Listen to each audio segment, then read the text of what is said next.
চাঁপাইনবাবগঞ্জের শিবগঞ্জে বাংলাদেশ জাতীয়তাবাদী যুবদলের ৪৭তম প্রতিষ্ঠাবার্ষিকী উপলক্ষে এক বর্ণাঢ্য র্যালি ও পথসভা অনুষ্ঠিত হয়েছে। চাঁপাইনবাবগঞ্জ থেকে আহসান হাবিবের পাঠানো প্রতিবেদনে দেখুন বিস্তারিত।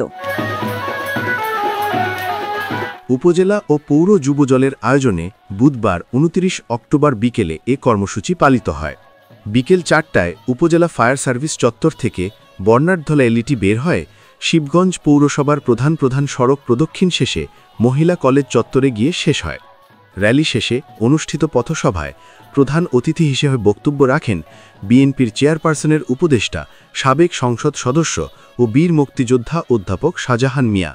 এ সময় আরও উপস্থিত ছিলেন উপজেলা বিএনপির আহ্বায়ক আশরাফুল ইসলাম, সদস্য সচিব তৌশিকুল ইসলাম, পৌর বিএনপির আহ্বায়ক শফিকুল ইসলাম, সদস্য সচিব আলমগীর জুয়েল, উপজেলা যুবদলের সিনিয়র যুগ্ম আহ্বায়ক আলী আহমেদ বাবুসহ বিএনপি ও অঙ্গ সহযোগী সংগঠনের বিভিন্ন পর্যায়ের নেতাকর্মীরা।